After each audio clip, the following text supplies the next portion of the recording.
Hello hello औ आङो माबा जोंनि नैबे उदालगुरि डिस्ट्रिक्टनि नैबे मन्दिर दैमारिनिफ्राय नों प्रकाश औ बुंलाय नोंखौ जोङो इउटुबफोराव बायदिसिना सेयार खालामनाय बायदिसिना जों नुबाय थायोथ' औ ओमफ्राय दाथ' जोङो हाजारनिख्रुइबो बांसिनसो जोङो जायो जों केरेलायाव अ जोंनि नैबे बिटिसिनि बा बिटिआरनि जा जेनेबा जोङो गोबां बर'फोर दङ आरो राभाफोर दङ जोंनि गवालपारानिबो दङ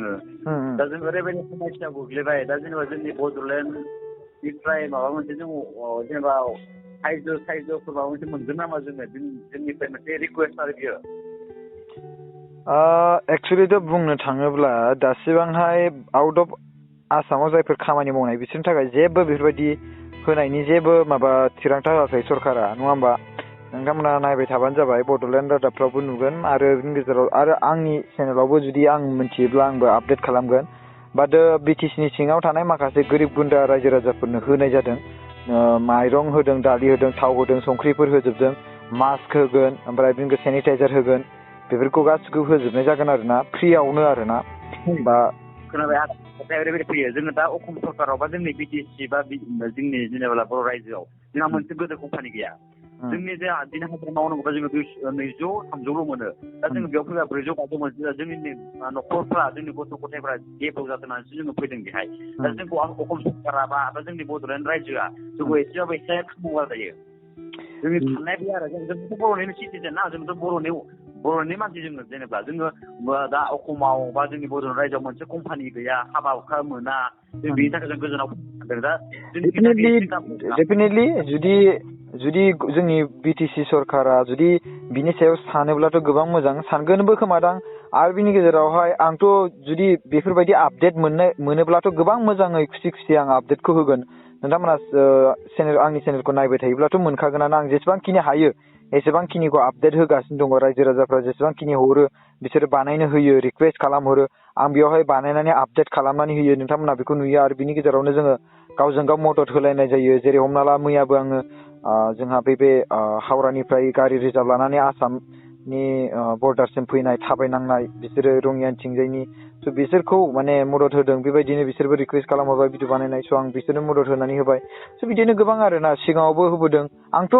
आपडेट खालामनायाव खुनु आंहा माबा गैया टाइमबो लेट जाया मोनथिनाय लोगो लोगोनो आं बानायनानै नोंथांमोननि सायाव होगोन आरोना आंबो आसा खालामो नोंथांमोना गोजान गोजान जायगायाव खामानि मावो 200 गाहाम 300 गाहाम 400 गाहाम मोनो आरो दा 21 डेज गोजोन थानांगौ खामानि मावालासिनो रुम भाराबो होनाय जानाय लोंनाय नङा होमबा आरो बिराद हाजार मानसिफोर दंहैयो बेयो नंगौ जुदि दा बिनि सायावहाय सरकारा मा थिरांथा होयो आंथ' बेखौ होनो हायोबाथ' गासिखौबो होजोबनांगौ नङा होमबा आरो सरकाराबो आंनिबा होनो लुबैयो खोमादां होनो हायोब्लाथ' दा बिसोरनियावबो बाजेट थानांगोन बायदि मोनो आङो थ' बाजेट थायोब्लाथ' माखासे दा ओरैनो 5 लाख बेसेबांबाय 5,50,000निनो माखासे रेसन होनांगौ मोनसे न'खराव माने 25 केजि माइरं होगोन ओमफ्राय दालि होगोन थाव होगोन संख्रि होगोन आरो बिनि गेजेराव 10 लाख सेनिटाइजार आरो 10 लाख मास्क बे जाय माने गाननाय बेफोर माने बेफोरखौबो होगोन प्रभाइड खालामनानै फ्रियावनो स' बेफोरबो बाजेट बिराद थाङोना ओमफ्राय दा नायनि सरकारा माबायदि आं नोंसिनि बे भिडिअ माने बिनि सायावहाय आं बानायना होगोन नोंसोरो कल खालामनायखौ आं रेकर्ड दंखायो दा जुदि माबायबा नोंसोरो सरकारनि सायाव असम सरकाराव बा जोंनि बड'लेण्ड रायजोआव जोंबो जुदि बिथांखिनि सरकाराव खयज' होनाय बा कम्पानि सरकार थानायबा जों एसेग्राब गोजानाव जों फैनो गोनां जायामोन बेखौबो एसे सरकारा रेखमायनांगौ जोङो सासे 100 नङा 200 नङा जोङो 100 नङा 200 नङा जोङो दायो 1,000 2,000 लाखसो थारमाने लाखनि गोजौआव दङ जों दायो आउटआव जों दायो केरेलायाव दङ केरेलानि अनगायै जों गुबुनाव कर्नाटक तामिलनाडु जोंना साउथनि दङ आरोना जों मानि थाखाय फैनांगौ जाखो दा किसुमान समयसा जायोब्ला इलेक्सन नांगौ जायोब्ला गोबां गोदै बुंगोन नाथाय जोंबोथ' सिटिजेन ना जोंबोथ' जोंनि जेनेबा जोंबो बर'नि जोंहाबो गांनाय उखैनाय दङ जों मानि थाखाय फैदों गावनि न' बां गारनानै गावनि गथ' गथाया एसे डेभेलप जाथों जोंनि गथ' गथाया फोरोंथोंनानै खिन्थु असम सरकारा दा जि बुंदोंना जेनेबा माने फैनाङा जों माखो थाखाय जेनेबा जोङो नंगौ आंनि मथेब्ला माने जोंनि आसाम सरकारजों लोगो नांनानै जेसेबांखिनि बाहेरायाव थानाय माखासे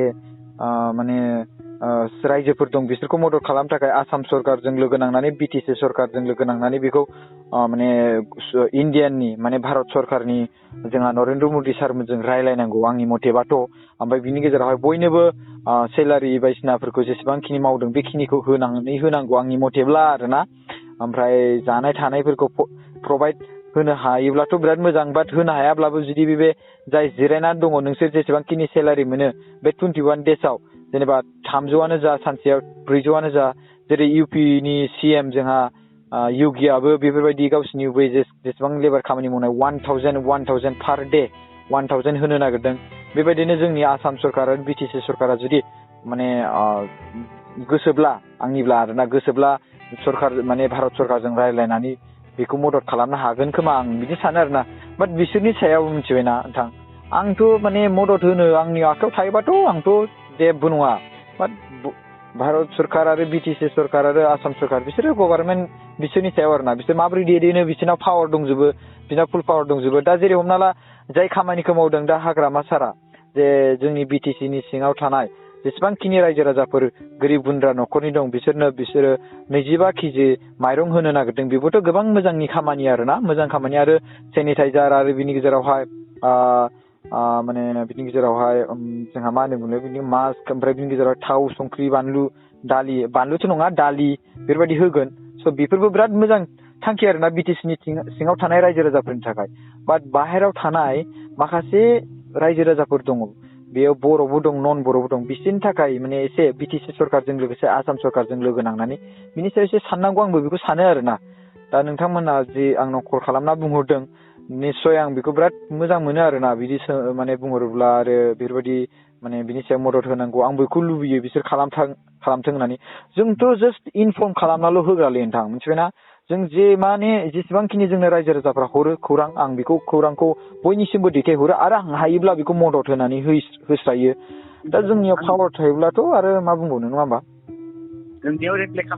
खालामनाया ओरैबायदि जोंनि गांनाय उखैनायखौ जोंनि दुखु दाहाखौ जेब्ला नोङो गुबुननो सेयार खालामना होदों, मानोब्ला जोंहा सम थायो आरो नेटनि खोथा थायो। जों जेनेबा जिङाव जों जायगायाव फैदों माबा मोनसे डेभेलप जागोन, जों डेभेलप जानाय माने जोंनि बड'लेण्ड रायजोआ डेभेलप जागोन। गतिके जोंहा बड'लेण्डआव दायो जेबो गैया। हाजारावनो दायो जों जेनेबा हाजार मेट्रिक पास BA पास खालामब्लाबो जों साख्रि मोना। गतिके जोंहा जेबो खामानियानो गैया। गतिके जों आउटआव थानो एसे एनै जेनेबा जों न'खरखौ डेभेलप खालामनो थाखाय जों आउटआव फैनो थाखाय जादों। दा जोङो सासे नङा सानै नङा हाजार मानसि दङ। दा जों बड'लेण्डआ एसे जेनेबा बर' सरकाराथ' बिटिआर मोनना दङ ना, थेवब्लाबो असम सरकारा एसेबाबो नायनांगौ आरो दायो जोंनि साननायाव गोसोनि दुखु दाहाखौ जों एसे बुजिनांगौ आरो। ओमफ्राय मोनसे खोथा, माखासे सुबुंफ्रा बुङो कि मानो बाहेरायाव थांनांगौ, आसामावनो बा बिटिसिनि सिङावनो मावनानै जानो हायो बिदि, बा बिसोरखौ मा रिप्लाइ होनो सानो नोंथाङा? आसामाव जेनेबा हायाल' हायो 400 मोनो बा 300 मोनो। दिनै जेनेबा संख्रिनि दामा फानलुनि दामा 250 ग्रामाव बेसेबां 40 रुपिस, जेनेबा 40 थाखा। होमब्ला जोङो जेनेबा सानसेयाव मोनगोन नोङो 200 बा 300, बेखौ जोङो माइरंसो बायगोन ना केरासिनसो बायगोन ना डिजेलसो बायगोन ना जों गथ' गथायखौ जों माबोरै स्कुलाव होगोन? नंगौथ' आरो बेयाव जों आउटआव फैयोब्ला जोङो 500 मोनो, 500 मोनब्ला जोङो जेनेबा 300खौ गारनानै जोङो 200खौ जेनेबा गावनि इयुननि थाखाय बेमार आजारनि थाखाय जों लाखिलांनो हायो। औ नंगौ। आसामाव कम्पानि गैया, माब्ला मोनगोन माब्ला मोना बेफोरबायदि जायगायाव समस्या। नंगौ। गय बागान दङ, जायहा सापात बागान दङ, जायहा जेनेबा हाइ लेभेलनि मानसि, दा जोंहा जेबो गैयाना जेनेबा। नंगौ आंबो एखेसो नोंसोरबायदिनो। आङो मिथिबायना। अके, आं बड'लेण्ड जानानै जोंनि थाखाय एसे गाबनांगौ। जोङो मानि थाखाय बाहेरायाव फैदों, जोङो फैना फैयाखै, जोंनि न'खरासो जोंनि समायसायासो जोंखौ लाबोदों बेयाव, बेखौ एसे बुजिनांगौ आरो जोंनि साननायाव आरो। जोंहा आत्मिक जिउआव जोंहा गाबनाय दङ जोंहा आत्मिक जिउआव। औ अके नोंथां, आं माने बिराद टेनसन जाफायो। नोंसोर जेरै दा टेनसन जादोंना, आं दा बिदि खोनाबाथाय बिराद टेनसन जाफायो। बोरै माने एसे फिलिं खालामहरो आरोना न' सिङाव थानानै होजोंहाय। आरो नोंसोर बिराद लस मोनगोन दायो, खामानि मावब्ला ओरैबायदि फैसा एरगौमोन, नङा होमबा? दायो न'खराव एसे हरनो हानाय मोनगौमोन। दा 21 डेजनि दा नोंसोर मोननाय नङा, माखौ हरगोन माखौ मागोन, न'खरा बोरै सोलिगोन बेफोरबायदि जायो। ओमफ्राय बेजों टेनसनजों जाबजों मा खालामनो मा मानो जालाङो बिराद माने। आरो न'फ्रावबो ओरैनो अलरेडि दाहारबो थाखानाय जायो,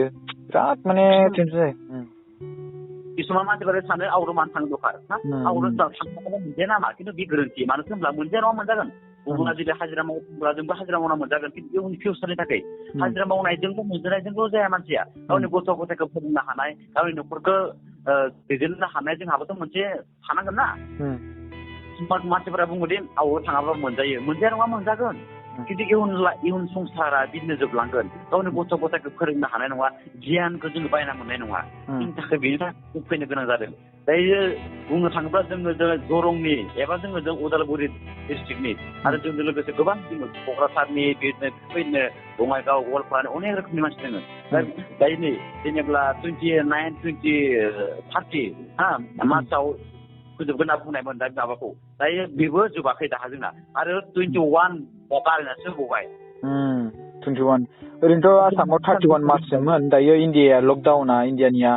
21 मार्च 21 डेज जाबावबाय ओमफ्रायबा जोंनि आसामनिया 31 मार्चसिममोन आरोना दा नायनि बेसेबांसिम एक्सटेन्डबो जालांबाय थागोन बारायलांबायबो थागोनदां नोंथां आं बिराद दुखु मोनबाय आरोना नोंथांखौ आङो मा रिप्लाय होबावनो सानदों आं बेफोरबायदि खेथ्रआव आंनाव बेयाव बेफोरबायदि रिप्लायथ' आरो मा बुंबावनो नोंसोर दा न'आव जेराव दं बेयावनो थानांसिगोन बेबायदिनो ओमफ्राय आङो जेसे हायो एसेनो आं बे नोंसिनि सायावहाय बेखौ मदद मोनगोन नामा बेखौ आङो भिडिअ बानायनानै सोंगोन दा जोंनि भिडिअखौ बिसोरो नेग्लेक्ट खालामो ना मायो बिसोरनि खोथासै जोंथ' भिडिअ बानायनानै रायजोफोरनो होयो बाट बिसोरखौ इलेक्सनाव देरहागोना सोर पाब्लिकआसो नङा होमबा दा बिसोर साननो हागौ कि जोंनि भिडिअ बानायनायाव बिसोरो जेबो एफेक्ट जाया नङा होमबा जोंनि भिडिअ बानायनायाव जेबो एफेक्ट जाया जोंनि भिडिअ बानायनायनि फिथाइखौ जेबो रिप्लाय होआ बिसोर साननो हागौ इउपिपिएल पार्टियानो जा बा बिपिएफ पार्टियानो जा दा बुंनो थाङोब्ला दा रुलिं पार्टि हिसाबै जोंनि बिपिएफ पार्टिनाव बांसिन गोहो गोरासिन दंसिनो होमबा जों बांसिन एक्सपेक्ट खालामनांगौ कि बिपिएफ पार्टिनाव नङा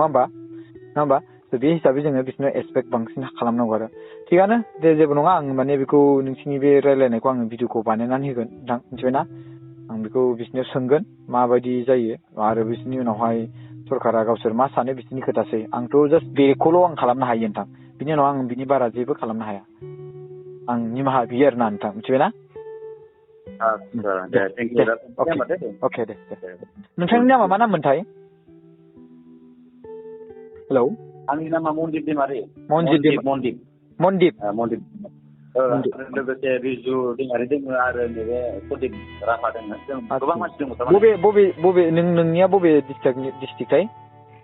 आंनिया बे उदालगुरि डिस्ट्रिक्टनि अके थेंक इउ सो माच दे